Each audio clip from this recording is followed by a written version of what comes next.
On June 4, 2025, President Donald Trump signed a controversial executive order instituting a sweeping travel ban set to take effect on June 9, 2025. This new measure imposes full travel restrictions on citizens from 12 countries and heightened restrictions on citizens from 7 others.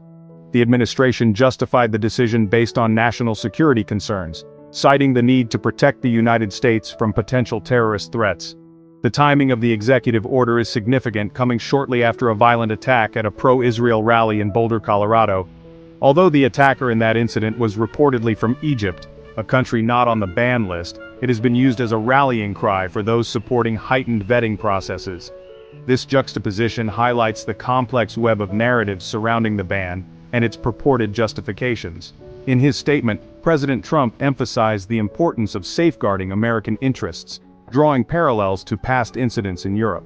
His rhetoric underscores a persistent theme in his administration's policy: the prioritization of American safety over global mobility.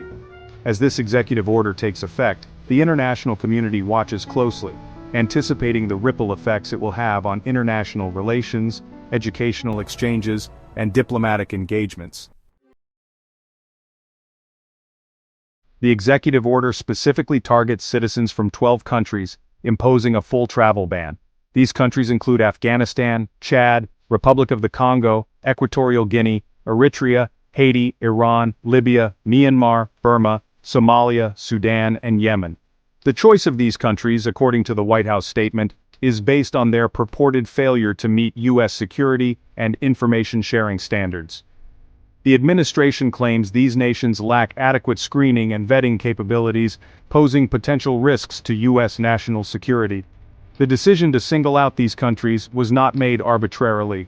It followed extensive reviews by the Department of Homeland Security and other security agencies assessing global compliance with American security protocols. However, the criteria and transparency of these assessments remain points of contention for critics of the ban. Many argue that the selection of countries reflects underlying political motives, rather than clear evidence of security threats. Human rights organizations and international bodies have questioned the effectiveness of such bans in actually enhancing security, pointing instead to the potential for exacerbating diplomatic tensions and fostering discrimination.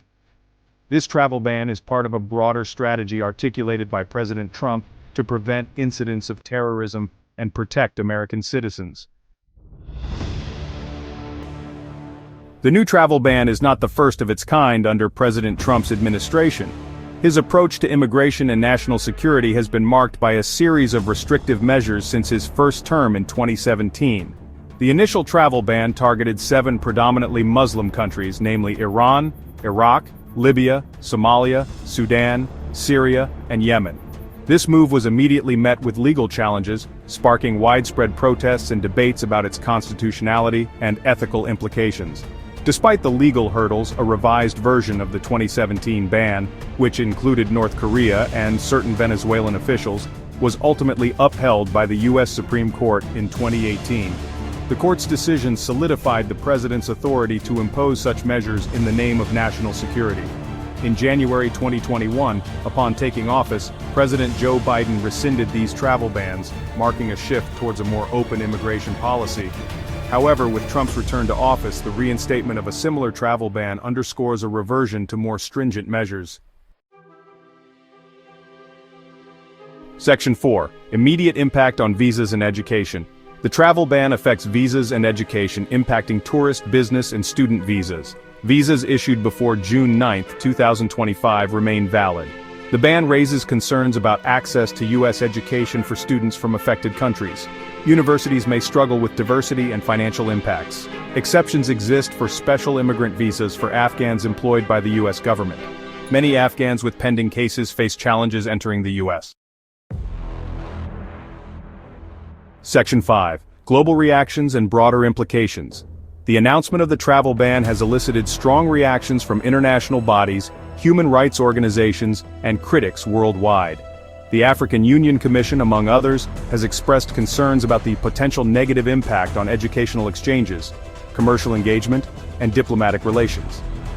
Domestically, the ban has sparked significant controversy, with opponents arguing it is discriminatory and contrary to international human rights norms. Human rights organizations have condemned the ban, highlighting its potential to exacerbate xenophobia and discrimination against citizens of the affected countries. Legal experts anticipate a slew of challenges, with civil rights groups preparing to file lawsuits arguing the ban is unconstitutional and discriminatory.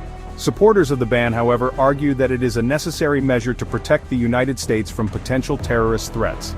They claim that the listed countries are high risk due to their inadequate security measures. As the global community and domestic stakeholders respond to this ban, it remains to be seen how these changes will influence international relations and the United States' position on the global stage.